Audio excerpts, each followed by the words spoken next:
नमस्कार, मी ॲस्ट्रो स्मिता गिरी. माझ्या या चॅनलवर तुम्हा सर्वांचं स्वागत आहे. नात्यांमध्ये असणारे ऋणानुबंध आणि त्याचा आपल्या जीवनावर होणारा परिणाम हे कुंडलीच्या द्वारे आपण 12 भावातून पाहतोय. आत्तापर्यंत आपण 11 भाव पाहिले. आज आपण 12वा भाव पाहणार आहोत. 12वा भाव म्हणजे व्ययभाव.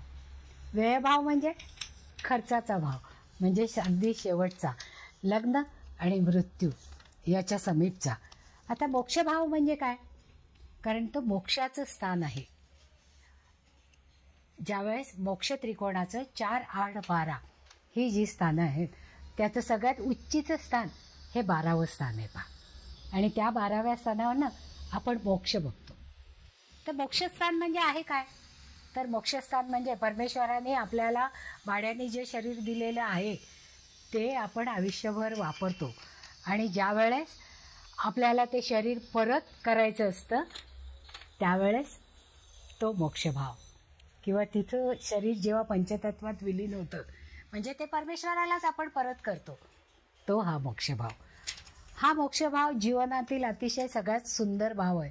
दुःख देणारा जरूर आहे, पण तरीसुद्धा आयुष्याला गती देणारा आणि सगळ्यात आपल्या इच्छा आकांक्षा पूर्ण करणारा असा हा व्ययभाव आहे.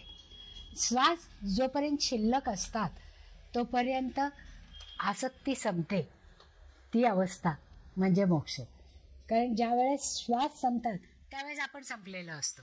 पण त्या श्वास संपण्याच्या अगोदर जर या भौतिक जगातली आसक्ती आपली संपली असेल तर ती आसक्ती संपण्याची काळ म्हणजे मोक्ष.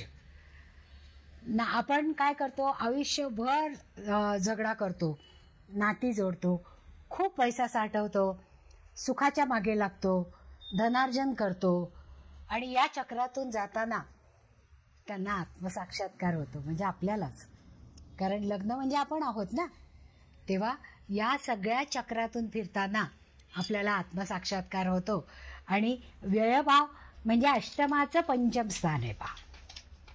अष्टमामधून मृत्यू नाही, नुसता मृत्यू नाही पाहत, तर मृत्यूतुल्य पीडा आपण इथून बघतो.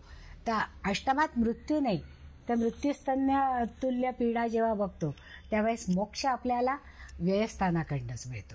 म्हणजे त्या मृत्यूतुल्य वेदनेतून सुटका ही आपली मोक्षस्थान किंवा व्ययस्थान करतं. मग मोक्षस्थान कुठे कुठे काउंट होतं? तर ते हॉस्पिटल दाखवतं, परदेश दाखवतं, कारागृह दाखवतं. म्हणजे ही सगळी जी घरं आहेत त्या 12व्या घरामध्ये या सगळ्या गोष्टींना अनुकूल असणाऱ्या गोष्टी असतात पहा. परदेशात जातो म्हणजे देशामध्ये आपल्याला काही करता येत नाही, त्यावेळेस परदेशात जातो, असं पूर्वीची स्थिती होती. पण आता तसं नाही आहे. उन्नती करण्यासाठी जे काही नॉलेज आपण घेतलेलं आहे ते कॅश करण्यासाठी लोक परदेशात जातात. म्हणजे कुटुंबाशी वियोग होतो की नाही, म्हणून हे वियोगाचं स्थान आहे. तर आज आपण अशा या सगळ्या व्ययस्थानाची सविस्तर माहिती पाहणार आहोत. नमस्कार, मी ॲस्ट्रो स्मिता गिरी माझ्या चॅनलवर तुमचं स्वागत करते. तुम्हाला जर हे या सगळ्या गोष्टी आवडल्या असतील तरी माझ्या यूट्यूब चॅनलला सबस्क्राईब करा, लाईक करा आणि शेअरसुद्धा करा, ज्याच्यामुळे जी ही माहिती आपल्याला मिळते ती सगळी आपल्या नातेवाईकांपर्यंत पोहोचेल आणि ज्याच्यामुळे आपल्या नॉलेजमध्ये भर पडेल. तर व्ययस्थानाचं वैशिष्ट्य काय आहे? व्ययस्थान म्हणजे विष्णूचे पाय आहेत पहा. शेषशाही विष्णू झोपलेला असतो क्षीरसागरामध्ये, तो झोपलाय नागाच्या शय्येवर आणि त्याच्या पायाशी लक्ष्मी आहे पहा. आणि ती लक्ष्मी प्रसन्न होण्यासाठी आपण सगळ्या आयुष्यभर धडपड करतो. पण ती लक्ष्मी कुठे लीन झालेली असते? विष्णूच्या पदामध्ये लीन झालेली असते. म्हणजे लक्ष्मीकारक शुक्र तिथे उच्चीचा होतो. म्हणजे ज्यावेळेस व्ययस्थानामध्ये शुक्र असतो तेव्हा तो उच्चीचा होतो आणि तो आपल्याला सुख, समाधान आणि ऐहिक सुखापेक्षा सुद्धा तो पारलौकिक सुखाकडे आपल्याला घेऊन जातो. म्हणजे आसक्ती कमी करतो आणि परमेश्वराप्रती प्रेम निर्माण करतो. अर्थात हे प्रेम निर्माण करताना आपल्यावर खूप साऱ्या आपत्ती येतात, खर्च करावा लागतो, कर्ज घ्यावं लागतं, दुःख भोगावं लागतं, तेव्हा कुठे जाऊन मोक्ष मिळतो. आता आयुष्यामध्ये नातेसंबंधामध्ये आत्या आणि काका इथे आपण बघतो, म्हणजे जे आपल्या वडिलांच्या घरामध्ये वडिलांची भावंडं असतात, ती भावंडं आपल्यावर वडिलांसारखंच प्रेम करतात. पण बरोबर त्याच्या समोरचं स्थान षष्ठ स्थान आहे पहा, ते मातुल घराण्याशी निगडीत आहे. मग आईच्या नातेवाईकांची मुलांची जास्त अट्रॅक्शन असतं का, तर अगदी लहानपणी ते आईच्या नातेवाईकांकडे जास्त असतात. आणि कसं असतं, रोजच एखादी व्यक्ती बघितली की त्याचं महत्त्व वाटत नाही.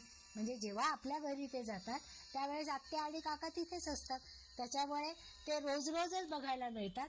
त्यामुळे त्यांच्या प्रेमाचं एवढं काही वैशिष्ट्य राहत नाही. पण कधीतरी सुट्ट्यांमध्ये आजोळी जातात आणि तेव्हा मात्र त्यांना मातेच्या कडच्या घराण्यातल्या म्हणजे मावशी आणि मामा यांच्याबद्दल जास्तीत जास्त प्रेम राहतं.